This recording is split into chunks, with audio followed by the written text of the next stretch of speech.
Hey everyone, it's Berm, and this is Level 0 Networking.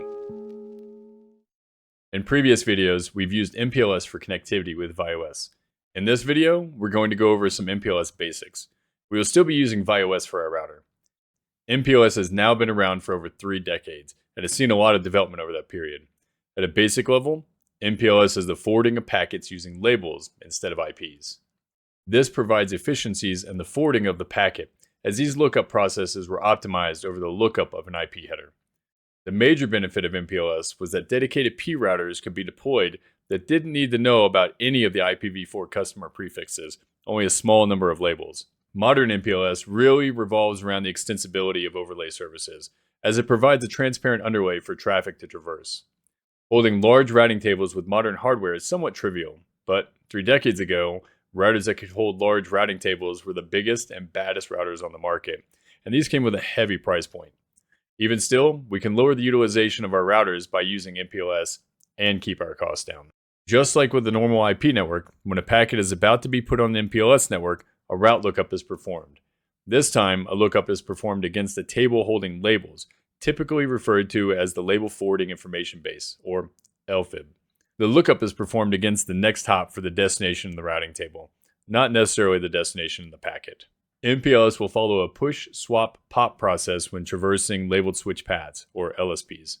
A push action occurs when a label is shimmed between the L2 and L3 headers, which is why MPLS labels will sometimes be referred to as shim headers. A swap action will occur as the packet traverses the LSP, swapping out labels to continue on to the destination. A pop action occurs when the destination MPLS router is reached, so the packet can be forwarded via IP to the IP destination. Let's build a quick lab. In this lab, there will be 3 devices connected in a row. All devices are connected using IPs based on their device number.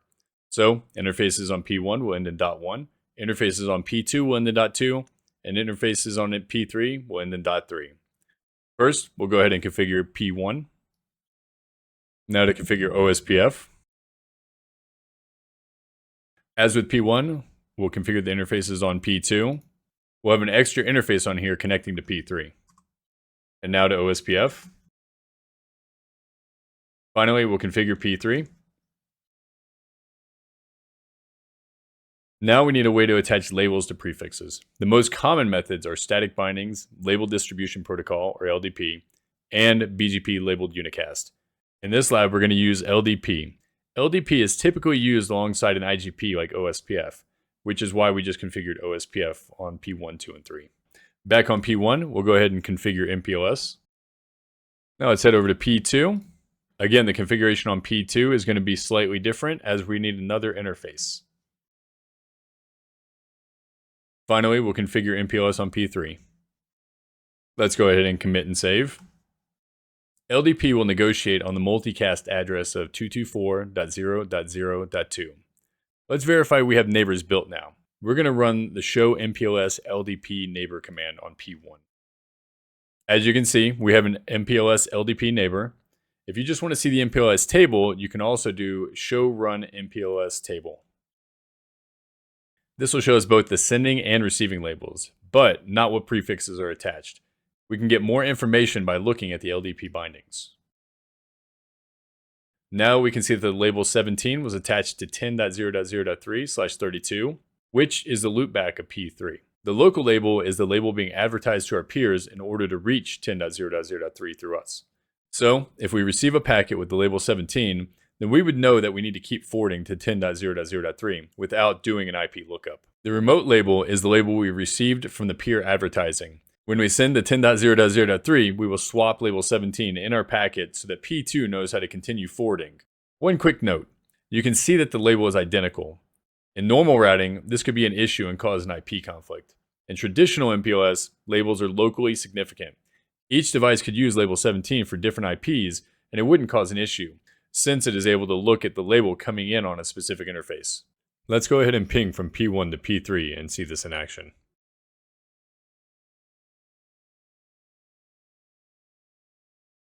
Now, let's check out a packet capture.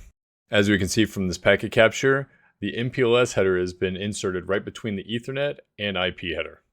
Let's pull up the binding table again to see how P2 will forward to P3. On P2, we'll run the show MPLS LDP binding command. We can see our local label is 17, and we received the packet with a label of 17 from P1. Under the remote label, there may be something unfamiliar. Let's pull up a packet capture quick between P2 and P3. As you can see, there's no MPLS label in this packet. While this seems off, it's normal behavior with the imp null value. So, what is imp null? It's short for implicit null, which is an enhancement to MPLS. The opposite of imp null is explicit null. Prior to implicit null, all traffic was explicit. This means that there's a label when we go from P1 to P2, then a new label when we go from P2 to P3. When P3 receives the packet, it then sees that it owns 10.0.0.3/32 and would pop that label it received in the packet from P2 before doing the IP lookup. This isn't efficient because it needs to do a label lookup followed by an IP lookup. This is what implicit null solved. If a router owns a prefix, it will advertise a reserved label, label 3, to its peers, indicating implicit null. This triggers the PHP process. PHP will tell the pin ultimatum router, the next to last router, that it can pop the transport label before sending to P3. This allows the destination router to only need to do that single IP lookup. Let's check out the reverse path quick. On P3, we'll show MPLS LDP binding. And now the Wireshark between P3 and P2. You can see here we use label 16. P3 will add the label in the packet so P2 can do a lookup. Finally, we'll check P2 to P1 for the return path. We're going to run the show MPLS binding command again on P2. Here we can see the implicit null again going from P2 to P1, allowing for P1 to do a simple lookup. So, that's the basic building blocks for all MPLS traffic and how it's forwarded across LSPs. In the next video, we'll cover some provider edge features and have a slightly larger network. If you enjoyed the content of this video, make sure to like, and if you haven't already, subscribe to the channel for more content.